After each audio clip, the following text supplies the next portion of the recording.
Olá, a graça e a paz, amém? Então, hoje nós vamos à aula de hermenêutica, tá bom? Nós vamos falar sobre o que é hermenêutica, os objetivos, as divisões, a relação da hermenêutica com outros campos e as pressuposições gerais da hermenêutica, tá bom? Então vamos lá. O que é hermenêutica? A hermenêutica é a área de estudo teológico que fornece regras para a interpretação correta dos textos bíblicos. Outra definição é a arte de interpretar a Bíblia, ou ainda é a ciência da interpretação bíblica. Os objetivos da hermenêutica é o seguinte: ensinar o aluno a interpretar textos bíblicos, ser a base de todo o sistema teológico, analisar as diversas interpretações existentes. E as divisões da hermenêutica é hermenêutica geral e hermenêutica específica. A relação da hermenêutica com outros campos é estudo do cânon e a crítica textual, a alta crítica ou crítica histórica e a teologia bíblica e sistemática.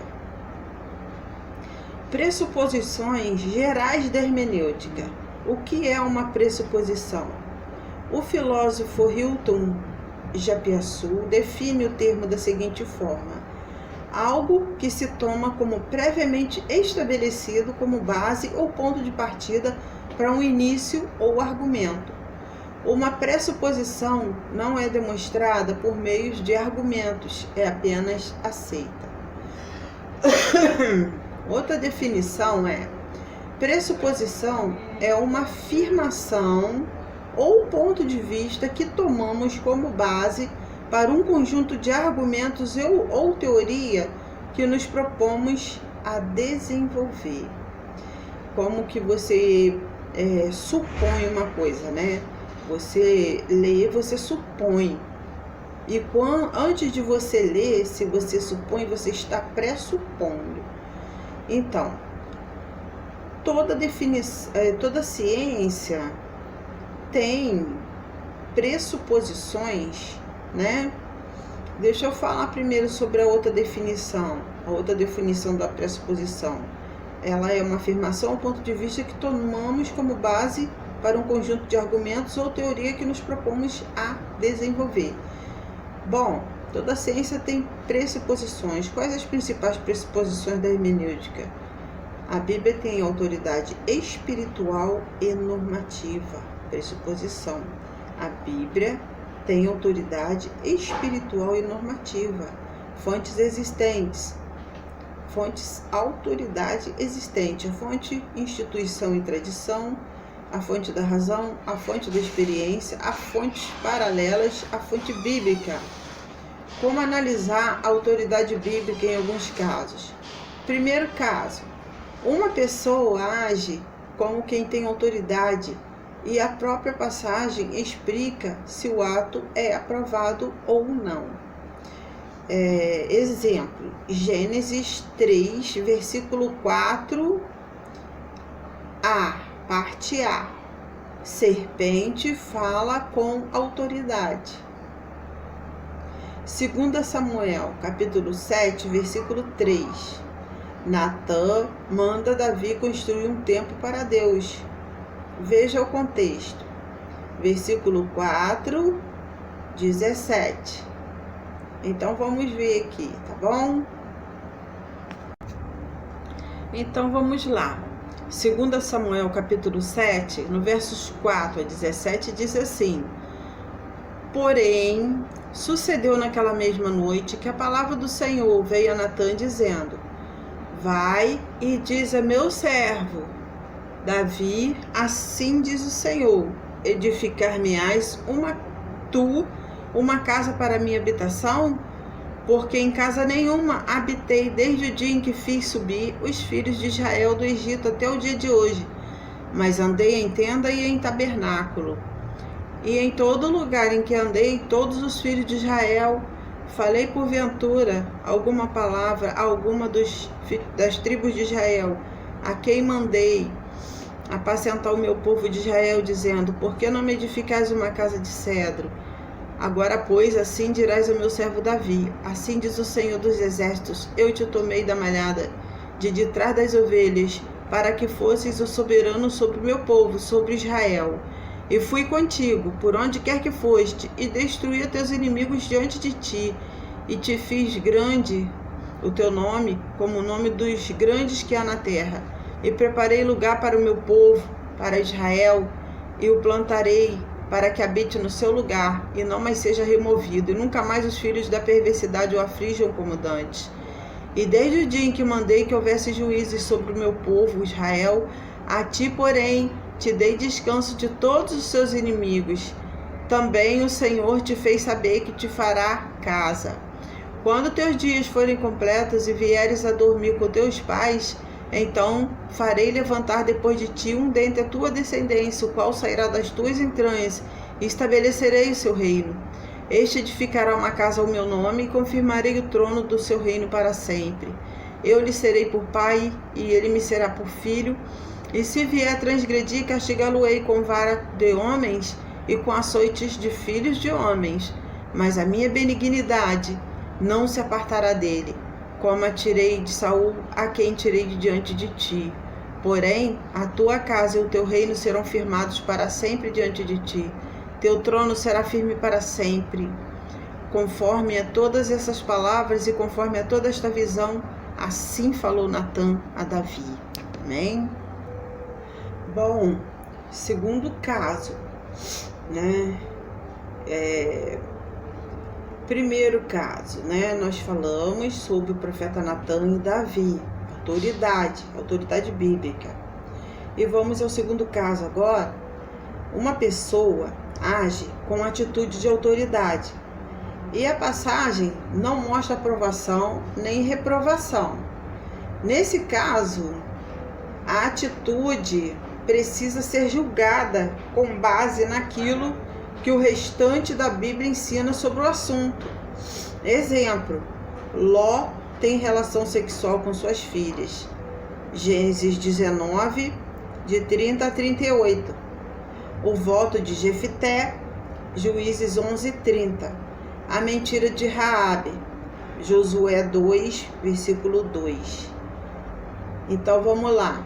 Gênesis 19, 30 a 38, onde fala sobre Ló.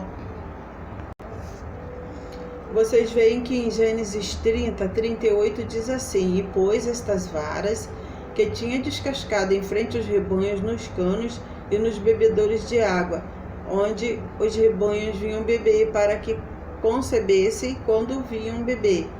Peraí, tem alguma coisa errada. Agora sim.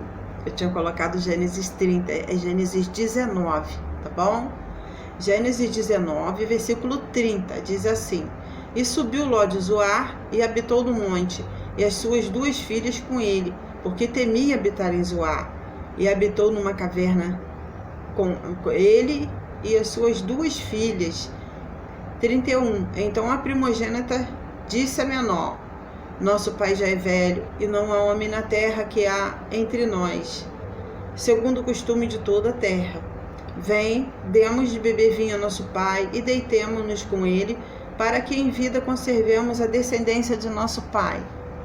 E deram de beber vinho a seu pai, e naquela noite veio a primogênita e deitou-se com seu pai. E não sentiu ele quando ela se deitou, nem quando se levantou. E sucedeu no outro dia que a primogênita disse a menor: vês aqui, eu já ontem à noite me deitei com meu pai, demos-lhes de beber vinho também esta noite, e então entra tu, deita-te com ele, para que em vida conservemos a descendência do nosso pai. E deram de beber vinho a seu pai também naquela noite, e levantou-se a menor, e deitou-se com ele, e não sentiu ele quando ela se deitou, nem quando se levantou. E conceberam as duas filhas de Ló, de seu pai. E a primogênita deu à luz e chamou Moabe. Este é o pai dos moabitas até os dias de hoje. E a menor também deu à luz um filho, e chamou-lhe Ben-Ami. Este é o pai dos filhos de Amon até o dia de hoje. Então agora nós vamos ver aqui sobre o voto de Jefté. Em Juízes 11:30 diz assim: e Jefté fez um voto ao Senhor e disse: se totalmente deres aos filhos de Amon na minha mão, aquilo que, saindo da porta da minha casa, me vier ao encontro, voltando eu dos filhos de Amon em paz, isso será do Senhor, e o oferecerei em holocausto.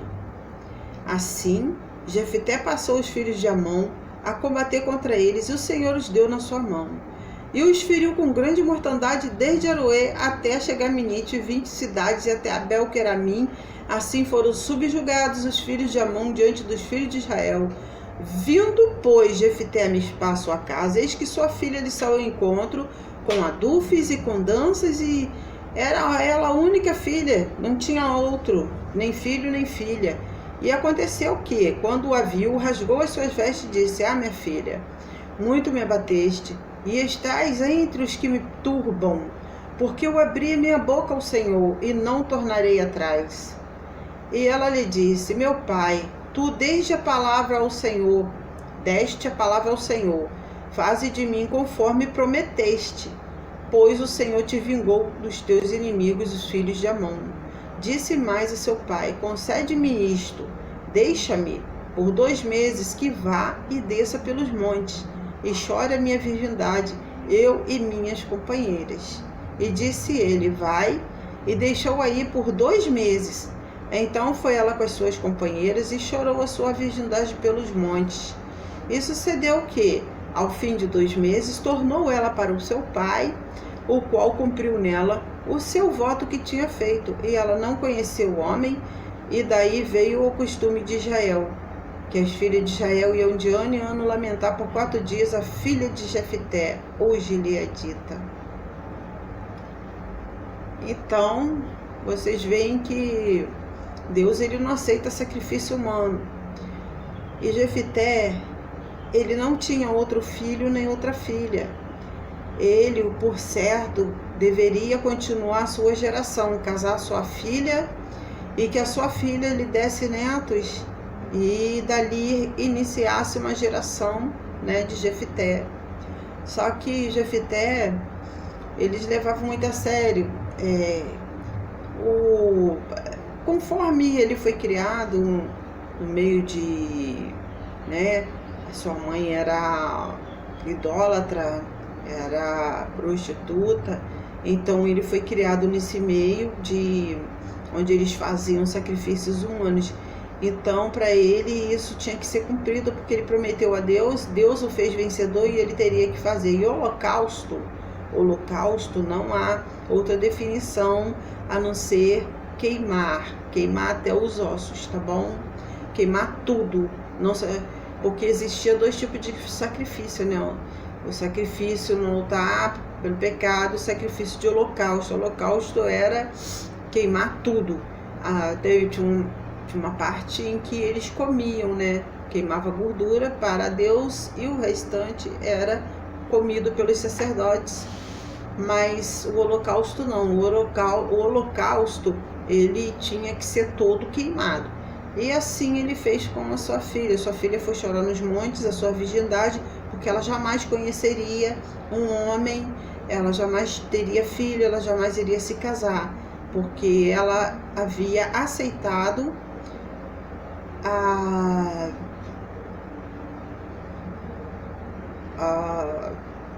o acordo que seu pai havia feito com Deus, a promessa que Jefté tinha feito com Deus, né? Então vocês veem que, infelizmente, até hoje em Israel, as moças virgens choram pela filha de Jefté, a qual morreu por uma promessa do seu pai a Deus, sendo que Deus não recebe sacrifício humano, tá bom? Ele fez, mas com certeza Deus não recebeu, tá bom? Então, vamos à próxima. Pressuposição 2. A Bíblia é inspirada. Qual o método da inspiração? Tem a inspiração mecânica ou teoria do ditado verbal. E tem a inspiração de conceitos. Pressuposição 3. Há muitas questões tratadas na Bíblia que são explicadas e provadas pela fé, e não por via racional. Exemplo: a existência de Deus, a dual natureza de Cristo, a Trindade, milagres, o método da criação, previsões proféticas e etc. Pressuposição 4.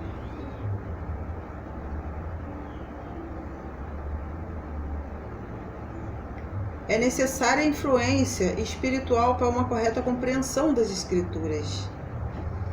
Cremos há uma influência do Espírito Santo no ato da interpretação dos textos bíblicos. Por que precisamos da hermenêutica? Por causa do bloqueio histórico. Há um abismo histórico que nos separa dos escritores bíblicos e das culturas primitivas. Precisamos transpor este bloqueio, se quisermos compreender o significado da revelação. A antipatia de Jonas pelos ninivitas, por exemplo, assume maior significado quando compreendemos os motivos históricos que fizeram Jonas desprezar os ninivitas. Exemplo de bloqueio histórico: Daniel 9, 24 e 27. Então vamos ver. Então vamos lá. Daniel 9, 24 e 27. 70 semanas estão determinadas sobre o seu povo e sobre a tua santa cidade, para cessar a transgressão, e para dar fim aos pecados, e para expiar a iniquidade e trazer justiça eterna, e selar a visão e a profecia, e para ungir o Santíssimo. Sabe e entende, desde a saída da ordem para restaurar e para edificar a Jerusalém, até ao Messias, o príncipe, haverá 7 semanas, e 62 semanas. As ruas e o muro se reedificarão, mas em tempos angustiosos. E depois das 62 semanas será cortado o Messias, mas não para si mesmo. E o povo do príncipe que há de vir destruirá a cidade e o santuário, e o seu fim será como uma inundação, e até o fim haverá guerra. Estão determinadas assolações. E ele firmará aliança com muitos por 1 semana, e na metade da semana fará cessar o sacrifício e a obração. E sobre a asa das abominações virá o assolador, e isso até a consumação. E o que está determinado será derramado sobre o assolador. Vocês veem aí que Daniel está fazendo a profecia sobre a entrega de Israel na mão do inimigo, as 70 semanas, cativeiro, e também fala sobre Cristo, a volta de Cristo e tudo que vai acontecer com Cristo, certo? E também o tempo que nós vamos passar sobre a assolação. Eles iriam passar, no caso, ele firmará aliança com muitos por 1 semana, e na metade da semana fará cessar o sacrifício e a oração, e sobre a asa das abominações virá o assolador, e isso até a consumação, que está determinado, será derramado sobre o assolador. Isso é uma profecia futura, tá bom? Então aqui, Jonas, ele odiava os ninivitas, porque os ninivitas, eles assolavam Israel, eles eram pessoas más, faziam muita maldade. E em Daniel está falando sobre o histórico dos 70 anos. Agora vamos lá, por causa do bloqueio cultural. O bloqueio cultural, cada um de nós vê a realidade através de olhos condicionados pela cultura.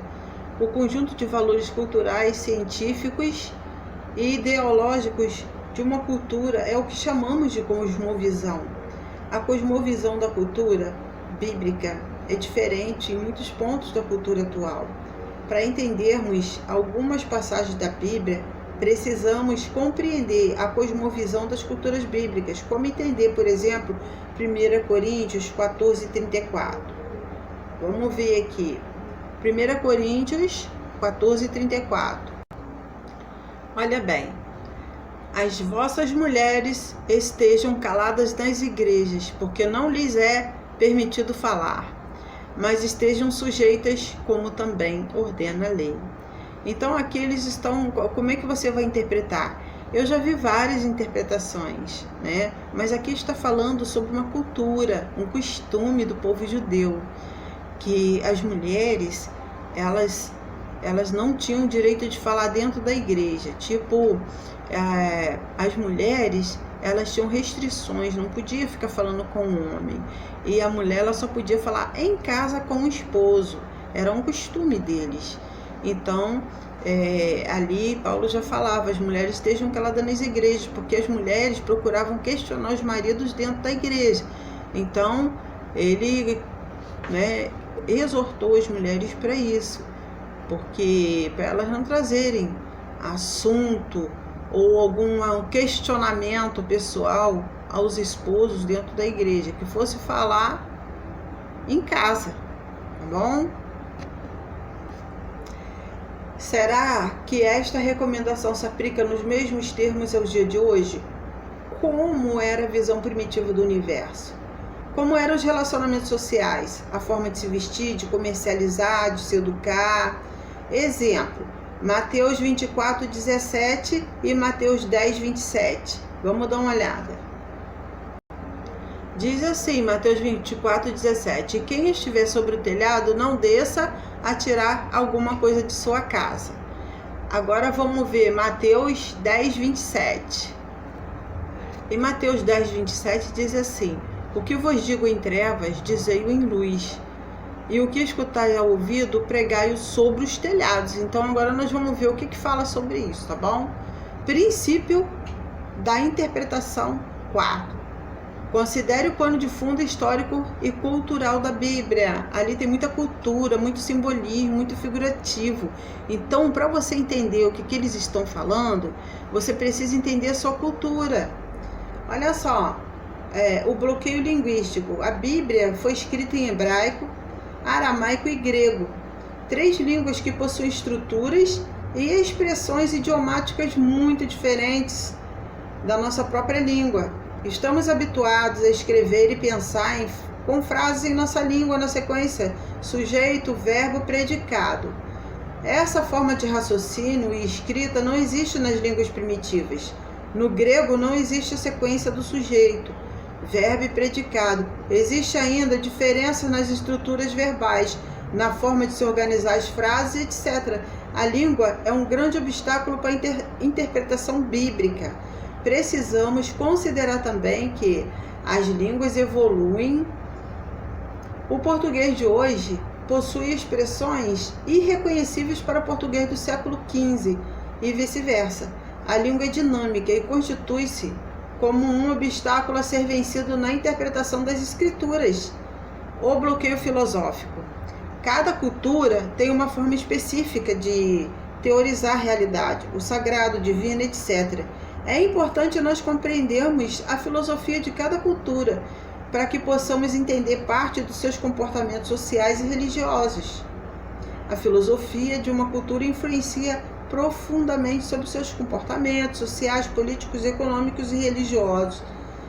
Bom, vamos ver as teorias que influenciam o processo da interpretação bíblica. Teoria liberal. Hoje, liberais não creem na doutrina da inspiração sobrenatural. O modernismo teológico. Os teólogos modernistas acreditam que a Bíblia contém a palavra de Deus. Algumas partes são inspiradas e outras não. É um ponto de vista perigoso, pois é arriscado julgar determinadas partes como inspiradas e outras não. A posição neo-ortodoxa. Os neo-ortodoxos creem que a Bíblia se torna a palavra de Deus. A Bíblia torna-se a palavra de Deus quando os indivíduos a leem e as palavras adquirem para elas significado pessoal, existencial, ou quando há um encontro pessoal entre Deus e o homem. Essa é a posição neo-ortodoxa. Agora, posição ortodoxa, a Bíblia é a palavra de Deus. A posição ortodoxa é que Deus operou por meio das personalidades dos escritores bíblicos, de tal modo que, sem suspender seus estilos pessoais de interpretação ou liberdade, O que eles produziram foi literalmente soprado por Deus ou palavra de Deus. Vamos ver aqui alguns problemas centrais da hermenêutica. Problema 1, a validez de uma interpretação. Qual o significado é válido? A preocupação central é com o significado do texto, semântica. Veja o exemplo abaixo. Apocalipse 20, versículo 6. Bem-aventurado e santo é aquele que tem parte na primeira ressurreição. Sobre esses, a segunda morte não tem autoridade. Pelo contrário, serão sacerdotes de Deus e de Cristo e reinarão com ele os 1000 anos. Outro exemplo, Gênesis 1, a criação. O que significa a expressão dia? O que significa a expressão princípio? O que significa sem forma e vazia? Então, há um significado ou vários para o mesmo texto? Em tese, há um único significado. Nossa compreensão é que varia, gerando a multiplicidade de interpretações. Quando escrevemos uma carta, desejamos que ela seja entendida de que maneira? Regra hermenêutica.